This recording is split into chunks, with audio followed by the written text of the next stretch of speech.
రైతు పండగ రైతు పండగ వేదికగా తెలంగాణ రాష్ట్ర ముఖ్యమంత్రి మళ్ళీ పచ్చి అబద్ధాలు ఏ రకంగా మాట్లాడండి అనేది సోషల్ మీడియాలో ఈరోజు కోడై కూస్తున్నారు. పాపం రైతుల పిల్లలు కూడా ఉంటారు, రైతులు కూడా ఇవాళ ఎక్సులు చూస్తున్నారు, సోషల్ మీడియా చూస్తున్నారు. ఇవాళ మీరు తీసుకొచ్చి ఆ సభలో కూర్చోబెట్టిన వాళ్ళు నిజంగా నిజమైన నికార్సైన రైతులైతే వాళ్ళ ఆత్మ అంటే మనసున్న వాళ్ళకైతే వాళ్ళ ఘోషిస్తుంటుంది, వాళ్ళ మనసు ఘోషిస్తుంది. అంటే రైతులు అసలు ఏం తీసుకున్నారు ఏం తీసుకోలేదు అనేది స్పష్టంగా వాళ్ళకి తెలుసు. ఇక రాష్ట్ర వ్యాప్తంగా కాంగ్రెస్ పార్టీ గవర్నమెంట్ వచ్చినప్పటి నుంచి ఆత్మహత్య చేసుకున్న రైతుల ఆత్మలు ఏ రకంగా ఘోషిస్తుంటాయో ఇక మనం చెప్పాల్సిన అవసరం లేదు. పాలమూరు జిల్లా గురించి, పాలమూరు రైతుల కష్టాల గురించి, పాలమూరు రైతులకు ఏం చేయాలనే వాటి గురించి చెప్పుకుంటూ వస్తూ ఈ సభ మొత్తంలో రేవంత్ రెడ్డి మాట్లాడిన మాటల్లో ఒక మాట స్పష్టంగా అర్థమైంది. అసలు ఎందుకు ఈ రైతు పండుగ పెట్టిండు అనేది. లగచర్ల భూములు బరాబర్ తీసుకుంటాము, లగచర్ల భూములు బరాబర్ తీసుకుంటాము, 10 లక్షలు కాకపోతే నేను తలుసుకుంటే 20 లక్షలకు ఎకరం ఇచ్చైనా నేను తీసుకుంటా. ఏం భూములు నేనేమన్నా మడత పెట్టి తీసుకపోతానా లేకపోతే నా ఇంట్లోకి పెడతానా అని మాట్లాడుతున్నాడు. ఎందుకు లగచర్లలో అంత తిరుగుబాటు అంటే బీఆర్ఎస్ వాళ్ళు రెచ్చగొడితే తప్ప ఇవాళ రైతులకు సోయలేదా? భూమి వ్యవసాయం చేసుకునే భూమి కన్నతల్లి లాంటిది. ఏదో అవసరం వస్తే తప్ప కానీ వాళ్ళు భూములు అమ్ముకోవడానికి కూడా ఇష్టపడరు.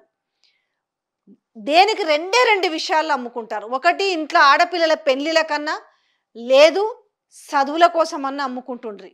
కానీ ఈరోజు గిరిజనులకు ఉన్న భూములు 1-2 ఎకరాల భూములు, దాంట్లోనే సేద్యం చేసుకొని పంటలు పండించుకుంటూ బతుకుతున్న వాళ్ళ భూముల గురించి అలా గొప్పగా 20 లక్షలకు ఎకరం ఇస్తా. మరి మార్కెట్ రేట్ కట్టిరుకే. రెండోది ప్రాజెక్టులకు తీసుకుంటారు. ఖచ్చితంగా అభివృద్ధి జరగాలంటే భూసేకరణ చెయ్యాల్సిందే అని మాట్లాడినారు కదా. మరి మీరు అదే వేదిక పైన 2 ద్వంద్వార్థాలు, 2 నాలుకల ధోరణి ఎట్లా మాట్లాడుతున్నారు? మల్లన్న సాగర్ గురించి మాట్లాడుతుంది, నాగార్జున సాగర్ గురించి మాట్లాడినారు, శ్రీశైలం ప్రాజెక్టు గురించి మాట్లాడినారు.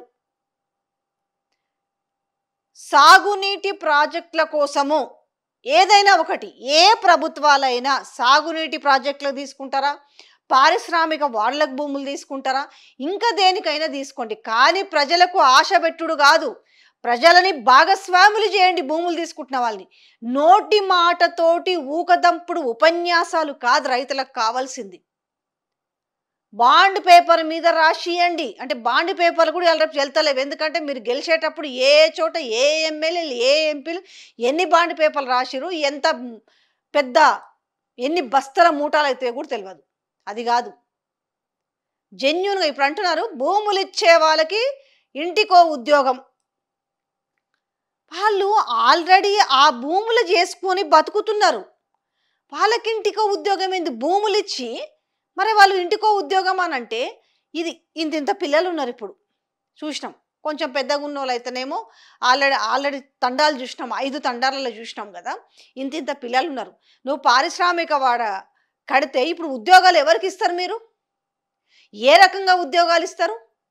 వాళ్ళకి భూమి వాళ్ళ దగ్గర అంతా లాక్కున్న తర్వాత భూమివా ఇల్లువాయే మీరు ఇచ్చే 10,000 15,000 రూపాయలు ఇస్తే ఆ ఉద్యోగం కోసం చేసుకుంటూ బాంచని అడుక్కుంటూ బతకాలా? మీరే చెప్తారు కదా, ఎవరో దత్తత తీసుకుంటే మనకు అవసరమా? 70 సంవత్సరాల నుంచి మనము నెత్తిన నీళ్లు చల్లుకునే పరిస్థితి కూడా లేదనంటే మీకన్నా ఉండాలా సోయి. 70 ఏళ్ల నుంచి ఎవరు అధికారం చెలాయించారు, ఏ పార్టీ చెలాయించింది, ఎందుకు వెనకబడి ఉందనేది. అంటే 9.5 ఏళ్ల పాటు బీఆర్ఎస్ ప్రభుత్వం, అప్పుడు టీఆర్ఎస్ తర్వాత బీఆర్ఎస్ ప్రభుత్వం ఉంటే దాని తర్వాత ఎక్కువ కాలం పరిపాలించింది ఎవరు? కాంగ్రెస్ పార్టీ. ఈరోజు నువ్వు ఏదైతే కాంగ్రెస్ పార్టీలో ఉన్నావో ముఖ్యమంత్రిగా అదే కాంగ్రెస్ పార్టీ కదా. దాని తర్వాత కొంతకాలం నువ్వు టీడీపీ నుంచి వచ్చిన టీడీపీ కదా పాలించింది. అయ్యాలు ఎక్కడ పోయింది? అదే ప్రాంతానికి ఇప్పుడు ఇది రెండోసారి ఎమ్మెల్యే, జడ్పీటీసీ, మరి ఇవన్నీ చేసినావు కదా. ఇవాళ 1,00,000 కోట్లు నా జిల్లాకు నేను తెచ్చుకోకపోతే నేను చరిత్రహీనుడుగా మిగిలిపోతానంటే నీ జిల్లానే కాదు, తెలంగాణలో ఉన్న అన్ని జిల్లాలు కూడా మీవే. ఎందుకంటే ముఖ్యమంత్రి అంటే ఏంది? రాష్ట్రానికి పెద్ద దిక్కు. కూసబెట్టిరు. ఇవాళ 30వ తారీఖు అందరూ నడుము కట్టి చరిత్రలో గొప్ప రోజు ఇవాళ వచ్చి ఓట్లేసారు అన్నావు కదా, కరెక్టే. ఆ ఓట్లేసినందుకే ఇవాళ రైతులు కుమిలి కుమిలి ఏడుస్తున్నారు. కుమిలి కుమిలి ఏడుస్తున్నారు ఇవాళ రైతులు. ఒక్కరికన్నా మీరు ఇలా ఆ సభావేదికగా మళ్ళీ ఏందో సవాళ్ళు విసురుతూ తొక్కుకుంటూ పోతాం, నరుక్కుంటూ పోతాం అని మాట్లాడారు. నేను నల్లమలలో పుట్టిన బిడ్డని, పులులు చూసినాం, మృగాలను చూసినాం, ఈ మానవ మృగాలు ఎంత అని మాట్లాడుతారు కదా. ఈ మాట ప్రజల్లో పోయి మాట్లాడురి, జర లగచర్లకు పోయి మాట్లాడురు. మీరే ఆడ ఉండి సెక్యూరిటీ పెట్టుకొని మంది మార్బలం పెట్టుకొని కాదు, లగచర్లకు మీరే పోయి వాళ్ళని ఒప్పించురు. మరి నేను ఎకరాకి 20 లక్షల రూపాయలు ఇస్తా, మీకు ఇంటికో ఉద్యోగం ఇస్తా, నేను బరాబర్ మీ భూములు గుంజుకుంటా, లేకపోతే బరాబర్ మీ భూములు తీసుకుంటానని ఆనించే మాట్లాడురి. జర ఇందాం పాటు. 10 సంవత్సరాలు వాళ్ళు పరిపాలన చేసిండ్రు, 2 సార్లు ముఖ్యమంత్రి అయిండ్రు. వారు ఏమి చేసిండ్రు నాకంటే మీకు ఎక్కువ తెలుసు. ఎందుకంటే ఈ మట్టిని నమ్ముకున్న మహబూబ్నగర్ ప్రజలకు బాగా తెలుసు. నిజమే. పుట్టి మట్టిలోనే కలిసే మీరు ఈ మట్టి శాశ్వతమని నమ్మిన మీకు రైతు రుణమాఫీ గత ప్రభుత్వంలో జరిగిందా? రైతుకు గిట్టుబాటు ధర వచ్చిందా? ఆనాడు చంద్రశేఖరరావు గారు స్వయంగా మాట్లాడిన మాటల్ని ఈనాటి రైతాంగం మర్చిపోయిందని వారు అనుకుంటున్నారా? ఆనాడు ఒరేస్తే ఉరేసుకున్నట్టే. రైతులకు గత 10 ఏళ్ల నుంచి ఏమి లాభం పొందిరో రైతులకు బాగా తెలుసు. ఎవ్వరి పోయి ఎన్ని విషపు చుక్కలు నాటినా కూడా రైతులకు ఏం జరిగింది, 10 ఏళ్ల కాలంలో నీళ్ళు ఎట్లొచ్చినాయి, కరెంట్ ఎట్లొచ్చింది, మొత్తము నెర్రెలు బారుసిన. అంతకుముందు 10 ఏళ్లకు ముందు తెలంగాణ ఎట్లుండే, రైతుల పరిస్థితి ఎట్లుండే, కరెంటు పరిస్థితి ఎట్లుండే, నీళ్ళ పరిస్థితి ఎట్లుండే అనేది రైతులకు బాగా తెలుసు. ఇవాళ వచ్చిర్రు మీరు, ఇవాళ వచ్చేసి ఏం మాట్లాడుతున్నారు? మేము రైతుల కళ్ళల్లో ఆనందం చూసినాం, రైతులకు ఈ 10-11 నెలల్లో 54,000 కోట్లు ఇచ్చినామనంటే మీరేమన్నా ముష్టిస్తురా రైతులకి? మీ లెక్క ప్రకారం మీరెంత చెప్తారు? 27,000 కోట్ల రుణమాఫీ అని చెప్పారు. కానీ మీరేం చెప్పారు? 21 కోట్లు అనుకుంటాను. మొత్తం కలిపితే రుణమాఫీ అంటే ఒకవేళ మీరు ఆ ఇంట్లో గవర్నమెంట్ ఎంప్లాయీస్ వాళ్ళని తీసేస్తే మీరు ఫస్ట్ లెక్కేసుకుంది ఎంత? 61 కోట్లు కావాలనుకున్నారు రుణమాఫీ చేయాలి. ఏకకాలంలో 2 లక్షల రుణమాఫీ చేయాలనుకుంటే దాని తర్వాత ఏమైంది? సో ఇదంతా కాదు అనేసి మీరు సమీక్షలు చేసి ఎంత తెచ్చిరు? 41,000 కోట్లకు తెచ్చిరు. దాని తర్వాత ఏం చేసిరు? 35,000 కోట్లు అన్నారు, 30 అన్నారు, తర్వాత 21,000 కోట్లు అన్నారు. మరి రిమైనింగ్ 9,000 కోట్ల మంది ఎక్కడ పోయారు? అంటే రుణమాఫీ వచ్చినోళ్ళెవరు రానోళ్ళెవరు అనేది వాళ్ళకైతే తెలుస్తుంది కదా. మనం లెక్కలు ఎన్నైనా చెప్పొచ్చు, లెక్కలదేముంది, నోటి నుంచి వచ్చే లెక్కలు కాబట్టి. ఈరోజు మీరు ఇవి మాట్లాడుతున్నారు కానీ మరి మీరు ఆ రోజు ఏం చెప్పారు? వరంగల్ రైతు డిక్లరేషన్ సభలో ఏం చెప్పారు? మీరు స్వయాన రాహుల్ గాంధీ పక్కన పెట్టుకొని రైతు డిక్లరేషన్ చేయించారు కదా. దాంట్లో ఏం చెప్పారు? ఏకకాలంలో రైతులందరికీ కూడా, అర్హులైన రైతులందరికీ కూడా 2 లక్షల రుణమాఫీ అని చెప్పారు. దాని తర్వాత ఏం చెప్పారు? రైతు భరోసా బీఆర్ఎస్ ప్రభుత్వంలో 2 పంటలకు కలిపి 10,000 వస్తే, సో ఇప్పుడు తీసుకుంటే మీకు 10, ఆ తర్వాత తీసుకుంటే 15,000 అని చెప్పి ఊకదంపుడు ఉపన్యాసాలు పదే పదే అర్రాజు పాట పాడినట్టు చెప్పింది ఎవరు? 15,000 రూపాయలు నిజమే నమ్మిరు రైతులందరూ. ఏ రైతులైనా, మహబూబ్ నగర్ అయినా, నల్గొండ అయినా, వరంగల్ అయినా, ఖమ్మం అయినా, ఆదిలాబాద్ అయినా, ఎక్కడ చూసుకున్నా కూడా రైతులందరిది ఒకటే మాట. మీరు అన్న మాట రైతులు నిలబెట్టుకున్నారా?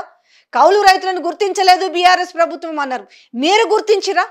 మీరు ఇప్పటి వరకు ఒక అధికారిని పంపించి ఎంతమంది కౌలు రైతులు ఉన్నారనే లిస్టు మీరు తెప్పించుకున్నారా? తర్వాత రైతు కూలీలు అన్నారు, అది చేసిరా? బోనస్ విషయంలో 500 బోనస్ గురించి మాట్లాడుతున్నారు, ఇప్పుడు సన్నాలని మాట్లాడుతున్నారు కదా. ఎంతమందికి మీరు ఇచ్చింది ఎంత? ఇప్పటి వరకు 26 కోట్ల కేవలం బోనస్ పైసలు ఇచ్చారు. ఇప్పుడు మీరు ఇవ్వాల్సిన రైతు బంధాన్ని ఇచ్చిరా? కనీసం రైతు భరోసా పక్కన పెట్టి రైతు బంధుకి ఇవ్వాల్సిన 7,700 కోట్లన్నా మీరు ఇచ్చిరా? ఈ పెద్ద మనిషి చంద్రశేఖరరావు గారు కాదా?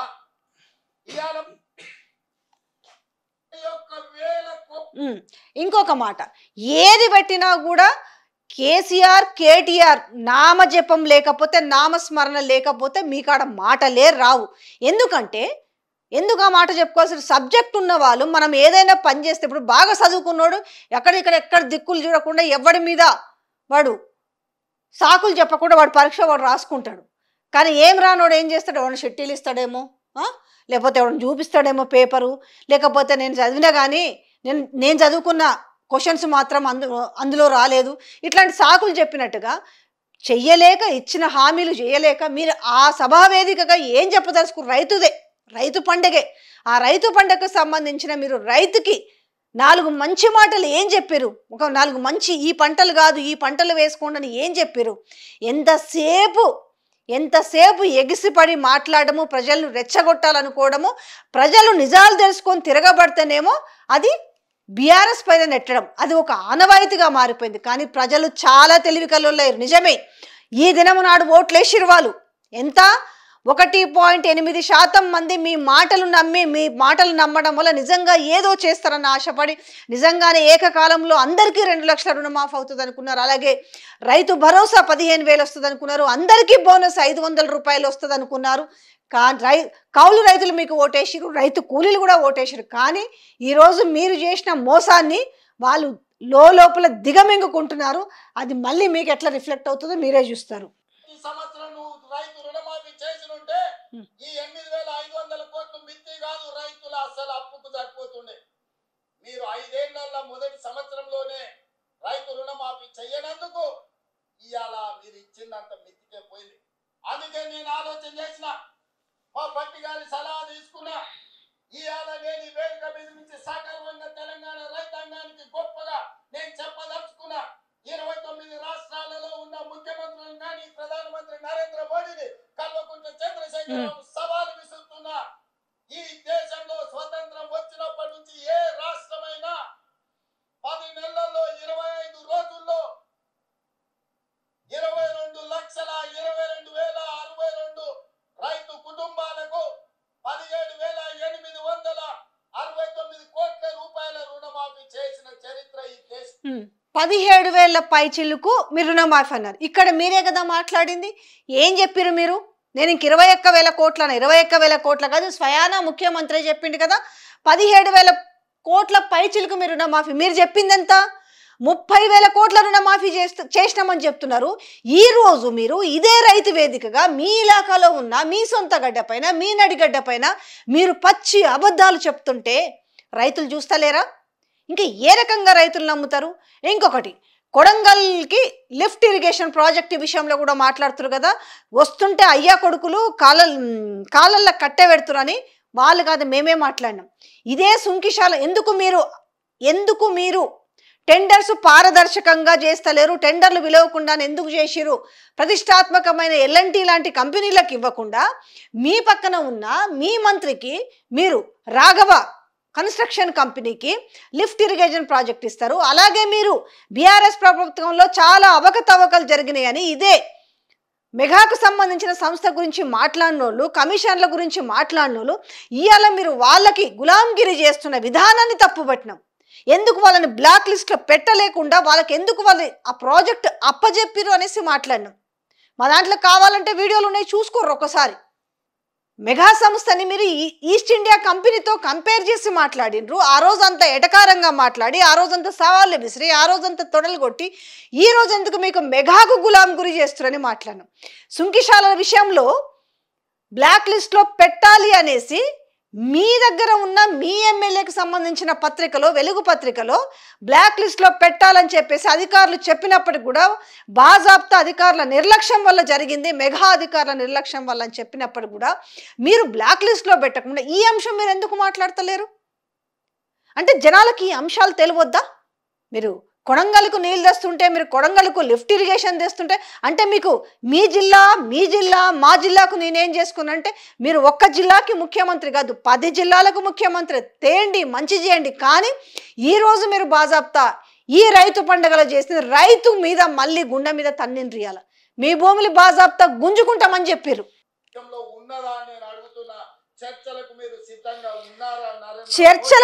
చర్చలకు రైతులు సిద్ధంగా ఉన్నారు. తెలంగాణ రాష్ట్ర వ్యాప్తంగా మీరు 30,000 కోట్ల మీరు మొత్తం కూడా రైతులకు ఇవ్వాలంటే కనీసం 45,000 కోట్ల రూపాయలు కావాలి రైతు రుణమాఫీకి. ఈ రోజు తెలంగాణలో ఏ మారుమూల ప్రాంతంలో ఉన్న రైతన్నకైనా ఈ విషయం తెలుసు. కానీ మీరే ఒప్పుకున్నారు, మేం చేసింది 17,000 కోట్లు మాత్రమే రుణమాఫీ అన్నారు. మరి రిమైనింగ్ 13,000 కోట్లు ఎందుకు చేయలేదు? ఈ 13,000 కోట్లు అందని మరి రైతులు ఏం మాట్లాడాలి? ఈరోజు మీరు టోటల్గా మీరు 30,000 కోట్ల రుణమాఫీ చేసిరా? మరి చేసి మాట్లాడుంటే ఈరోజు మీరు రైతు పండుగ చేసిన అర్థం దేనికి రైతు పండుగ చేయాలా? మీరు మొత్తం రుణమాఫీ చేయాలి, మీరు ఇచ్చిన మాట ప్రకారం దేవుళ్ళ మీద ప్రమాణం చేసిన ప్రకారం, అలాగే రైతు భరోసా మీరు మేనిఫెస్టోలో పెట్టిరు, అలాగే రైతు డిక్లరేషన్ మీరు చేసిరు కదా, వరంగల్ సభలో చేసిరు కదా. మరి బోనస్ ఇస్తామన్నారు, తర్వాత మీరు భరోసా ఇస్తామన్నారు, కౌలు రైతులకు ఇస్తామన్నారు, రైతు కూలీలకు ఇస్తామన్నారు. కానీ ఈరోజు ఆ మాటలు ఏవి కూడా సభా వేదికగా మాట్లాడలేదు. మీరు మాట్లాడకపోయినా తెలంగాణ ప్రజలకే కాదు, తెలంగాణ రైతన్నలకి అందరికీ కూడా చాలా యాదుకుంది. నరేంద్ర మోడీ గారు వస్తారా చర్చకు? కల్వకుంట్ల చంద్రశేఖరరావు అయితే తెలంగాణ రాష్ట్ర వ్యాప్తంగా ఉన్న ప్రతి రైతు చర్చకు వస్తారు. అంతదాకా నరేంద్ర మోడీ అవసరం లేదు, ఇక్కడ కేసీఆర్ అవసరం లేదు, చర్చకి రాజకీయ నాయకులు అవసరం లేదు. చర్చకి మీకు ఓట్లేసిన రైతులు వస్తారు, మీకు ఓట్లేసిన రైతులు వస్తారు. మీరు చర్చకు సిద్ధమా చెప్పండి. నిఖార్సైన రైతులు వస్తారు. మీ మీడియా మీరు గొట్టాలు అంటారు కదా, అది పట్టుకొని పోయి నానా కష్టపడి రైతులం చాలా ఆనందంగా ఉన్నామని తెల్ల పుల్లగా చెక్కాలు వేసుకున్న వాళ్ళు కాదు. నిఖార్సైన రైతులు చర్చకు వస్తారు. మీరు సిద్ధమా చెప్పండి. నేను తీసుకొస్తాను నిఖార్సైన రైతుల్ని. మీరిద్దరు కలిసి రాండి. ఈ రోజు నువ్వు ఏ శ్రవణంగా ఇద్దరు కలిసి వస్తారు. మా ఆడబిడ్డల చేతి మీదుగా 3,13,000 కుటుంబాలకు 2,747 కోట్ల రూపాయలు. ఇంకా మళ్ళీ ఆడబిడ్డల గురించి ఎందుకు మాటలు? మీరు నిజంగా చేయదలుచుకుంటే ఎక్కడో ఇవ్వని లెక్కలు చెప్పే బదులు మీరు ఆడబిడ్డలకు ఏం చెప్పిరు? 2,500 రూపాయలు రాష్ట్రంలో ఉన్న 18 సంవత్సరాలు నిండిన ప్రతి మహిళకి ఇస్తామన్నారు. దాని గురించి చర్చ ఏది? డిగ్రీ చదువుకునే పిల్లలకు స్కూటీలు ఇస్తామన్నారు. దాని చర్చ ఏది? మరి మీరు రైతు పండగ వేదిక మీద మహిళల గురించి మాట్లాడారు కాబట్టి నేను కూడా అదే చెప్తున్నా. ఇప్పుడు స్కూటీలు అన్నారు, బంగారం అన్నారు, ఏవి పెన్షన్లు ఏవి? ఎక్కడ పోయినాయి? దాని గురించి అసలు ప్రస్తావన ఏది? మేము ఎందుకు చేయలేకపోయినామో చెప్పలేదు, ఎప్పుడు చేస్తామో చెప్పలేదు. కానీ ఒక్కటే మాట తెలంగాణ ప్రజలారా, తెలంగాణ రైతులారా, ఒక్కటి గుర్తుపెట్టుకోండి, బరాబర్ భూములు గుంజుకుంటాము అని చెప్తున్నారు పారిశ్రామిక వాడ పేరుతోటి. ఓకే, పారిశ్రామిక వాడ పెడతారంట, ఇంటికో ఉద్యోగం ఇస్తారట, 10 లక్షలు కాదు 20 లక్షలు వాళ్ళట. బీఆర్ఎస్ వాళ్ళు రెచ్చగొడితే ఇంకానన్నా సిగ్గుండాలి. ఇంకానన్నా గిరిజన మహిళలు బయటకు వచ్చి పోలీసు వాళ్ళు చేసిన దాష్టికాన్ని బయట పెడితే ఆ ఒక్క మాట కూడా మాట్లాడరు. తెలంగాణ రాష్ట్ర వ్యాప్తంగానే కాదు, ప్రపంచవ్యాప్తంగా ఉన్న తెలుగు ప్రజల మనసు కూడా కదిలింది ఆ రోజు జరిగిన సంఘటన. ఈరోజు మేము ఫార్మాసిటీ కోసం వెనక్కి తగ్గాము అని చెప్పిన వాళ్ళు మరి ఎందుకు వాళ్ళ మీద కేసులు అయిన వాళ్ళని ఎందుకు మీరు ఇంక అట్లనే పెట్టిరు? మరి ఫార్మాసిటీ వెనక్కి తీసుకుని అంటే ఆ దుఃఖం ఇప్పుడు ఆపుకోలేకపోతున్నారు కదా. అదానివి 100 కోట్లు వెనక్కిపోయినాయి, లగచర్లలో భూమి వెనక్కిపోయింది, దిలావర్పూర్లో వెనక్కిపోయింది. ఇవన్నీ మనము జీర్ణించుకోలేక దీన్ని రైతులు చేసే పోరాటాన్ని మొత్తం వృధాగా జమ కట్టి దాన్ని బీఆర్ఎస్ అకౌంట్లో వేసేయాలి, రెచ్చగొడుతున్నారని. ఎవ్వరు అప్పుడంటే మీరు రెచ్చగొడితే రెచ్చిపోయారు, ఎందుకంటే అది మీకు బాగా తెలుసు. ప్రజల వీక్ పాయింట్ బాగా పట్టుకున్నారు కాబట్టి ఇప్పుడు కూడా నేను ఏం చెప్పినా ఇంకా వింటారని మీరు అనుకుంటున్నారు. కానీ రైతులు ఈరోజు మీరు ఫామ్ హౌస్లు వాళ్ళకుంది వీళ్ళకుంది అంటే మరి మీ అన్నదమ్ములకున్న ఆస్తి గురించి ఎందుకో చెప్పాల్సి ఉంటుంది కదా. అన్ని తీసి బాగా చెప్తా బయట పెట్టరు. ఇవాళ ఎక్కడెక్కడ 100,000 ఎకరాలు కబ్జాలు చేస్తున్నారు, 100,000 ఎకరాలు రైతుల దగ్గర నుంచి లాక్కుంటున్నారు కదా, లబోదిబో అని మొత్తుకుంటున్నారు కదా, అది కూడా బయట పెట్టరు. రైతు రుణమాఫీ చేసిన మొత్తంగా ఇదే మాకు ఇదే పాడిందే 21,000 కోట్ల రూపాయలు. ఎంకటికి కూడా పనిమంతుడు అంట పందిరేస్తే కరెక్టే అబ్బా. కానీ ఏదున్నా మళ్ళీ మస్తుగా ఒప్పుకుంటావు. వెనకటికి ఎవడ పనిమంతుడు పందిరేస్తే కుక్కతో ఒక ఇదై ఊలిందని మీ పాటికి మీరు మస్తుగా చెప్తుంటారు, మంచిగా చెప్పుకుంటారు.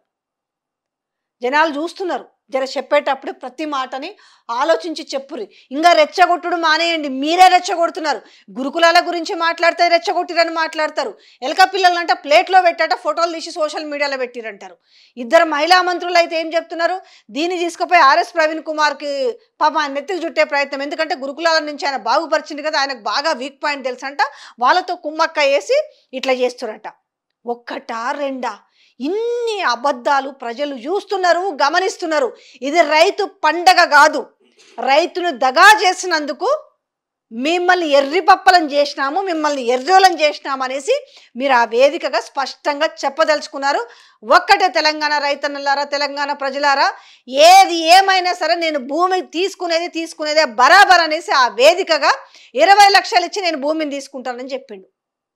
మీరు గమనించుకోరిగా ప్రతి మాట, ఎందుకంటే ఎప్పుడు ఒకే పప్పులు ఉడకవు, ఎప్పుడూ అబద్ధాలు చెల్లవు.